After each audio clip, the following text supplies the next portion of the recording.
بسم الله الرحمن الرحيم.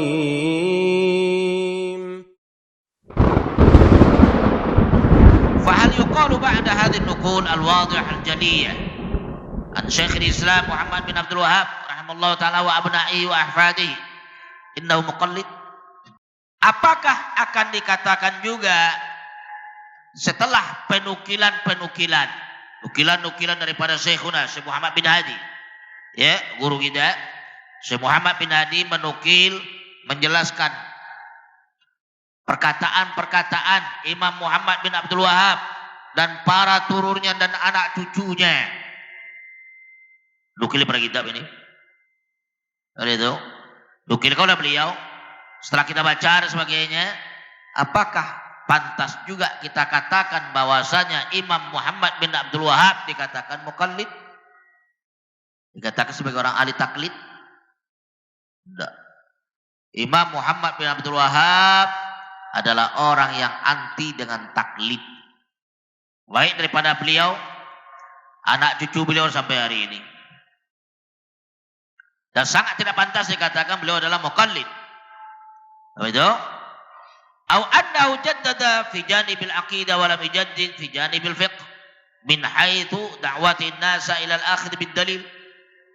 Atau dikatakan mukallid, atau dikatakan yang kedua bahwasanya Imam Muhammad bin Abdul Wahab rahimallahu taala dia hanya mentajdid, reformasi, memperbaharui dalam masalah agama ini hanya dalam sisi akidah saja, tanpa memperbaharui dari sisi dalil, dari sisi fikih.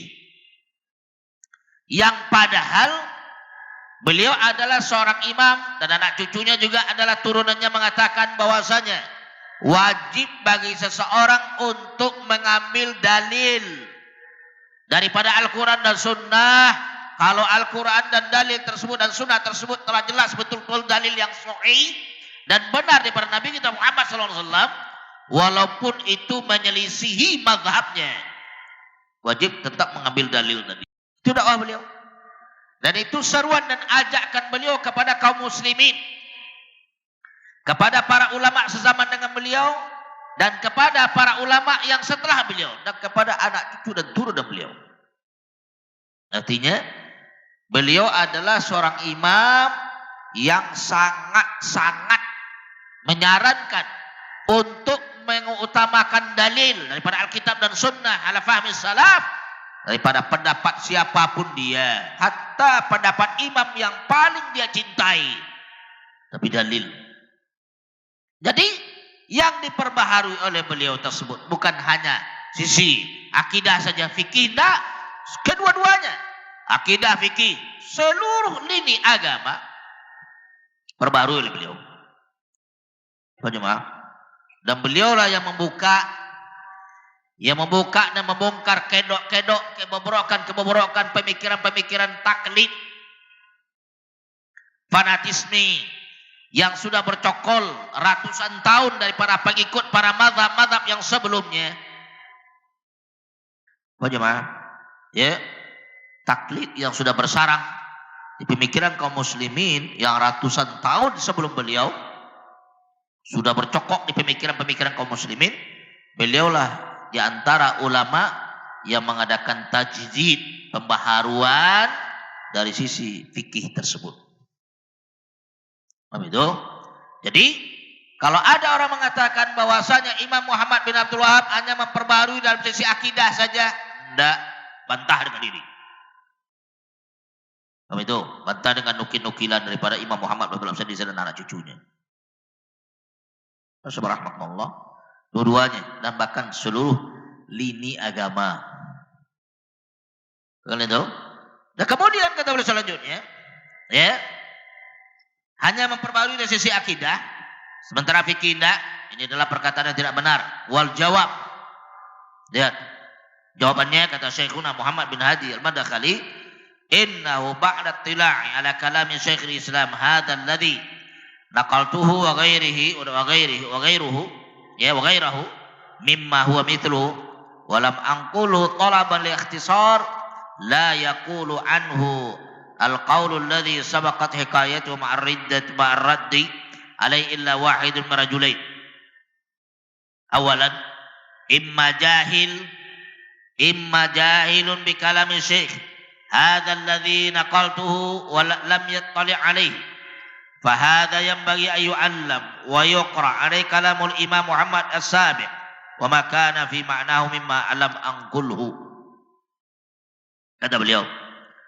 Jadi, saya ulangi, bahwasanya Imam Muhammad bin Abdul Wahhab rahimahullah ta'ala Syekhul Islam memperbarui din dan agama ini dari seluruh sisi, baik akidah, baik fikih, baik muamalah, baik akhlak sulutin. Beliau adalah mujaddid. Sama dengan Syekhul Islam Ibnu Taimiyah di zamannya mujaddid. Sama dengan Imam Abdul Aziz, Umar bin Abdul Aziz, Khalifah yang mulia di zamannya mujaddid. Imam Syafi'i mujaddid, Muhammad bin Imam Ahmad mujaddid. Paham itu? Banyak para mujaddid, banyak rahmatullah, dan di antaranya beliau dikatakan mujaddid, tidak dikatakan muqallid, dan ditajdid oleh beliau tersebut dari sisi akidah dan fikih. Tidak bisa dipisahkan.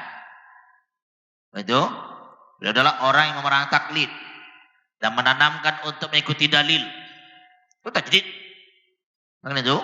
Yang dimana taklid, fanatisme, fanatik kepada pendapat tuan guru, pendapat syekh, pendapat para masyayikh, para ungku, dan taklid yang sudah bercokol dalam pemikiran hati nurani manusia ratusan tahun sebelumnya dari seluruh pengikut mazhab yang 4 yang ditanya pada rahmatullah, sangat mengerikan kita lihat.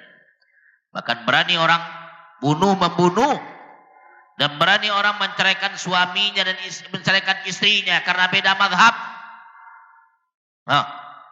Suaminya mazhab Hanafiyah, istrinya mazhab Syafi'iyah, cerai. Harus cerai. Dan kalau terjadi nikah juga, maka istrinya kedudukannya sama dengan ahlul kitab. Muslim menikahi ahlul kitab. Seorang muslim menikah ahlul kitab. Itu boleh. Sampai demikian pemikiran taklid, kan lihat.